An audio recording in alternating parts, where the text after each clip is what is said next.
Hello friends मु आपन स्वागत करुँच मोर यूट्यूब चैनल को। आज आपन को मु बुलेबी मोर गाँ एवं प्राकृतिक परिवेश गाँ दे जाइथिबा नदी देखंतु गाँ निकटवर्ती अंचल किपरि नदी कूल केमती एनिमल माने चरुचंती एवं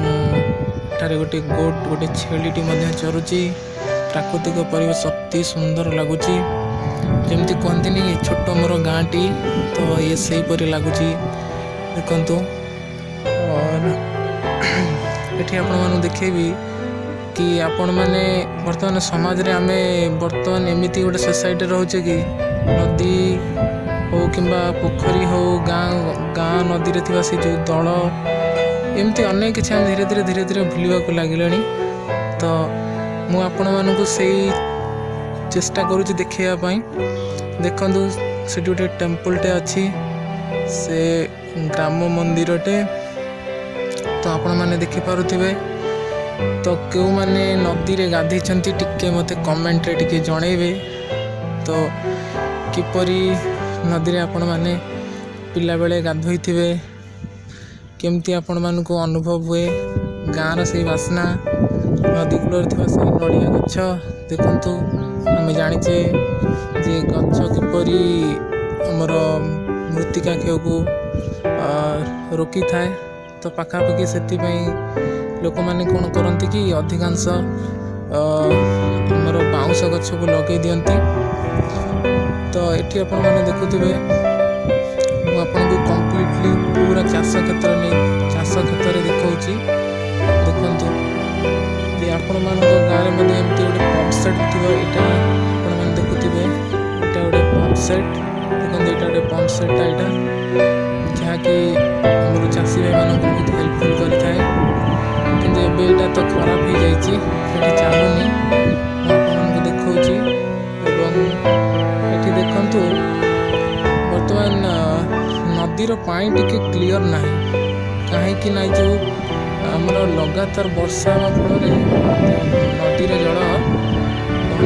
टे माटीर अंश मिसी जाइए नदीर जल बर्तमान टे गोलिया जना पड़े जो मैंने गाँ गहली भाई मैंने तो निश्चित बुझीपे गोलियार अर्थ कौन केमती कौन पानी गोलिया हो जाए कहीं हुए एवं पानी टिके एबे टिके भल ना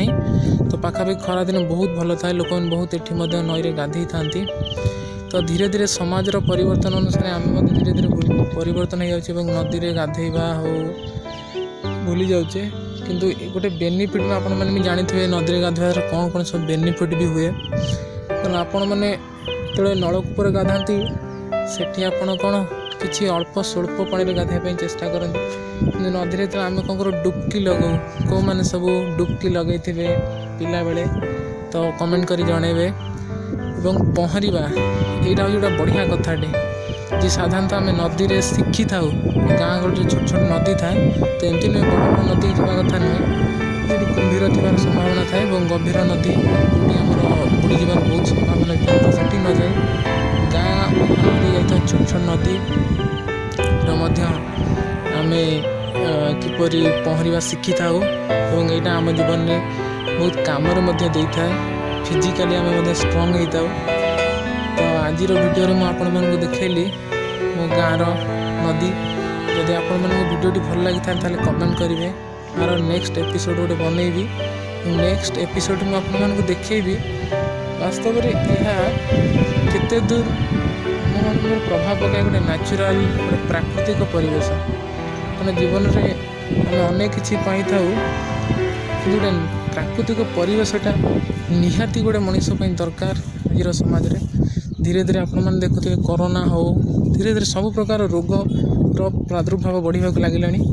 तो गोटे गोटे नेचुरल गोटे प्राकृतिक परिवेश आम निहाती जरूरी। तो थैंक यू फ्रेंड्स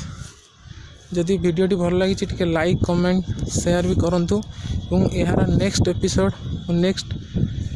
वीडियो रे आनिबी जदि आपण मानू भल लगी आपण मैंने मते कहे लास्ट यहाँ देखु यहाँ कि प्रकार गच आप जनइबे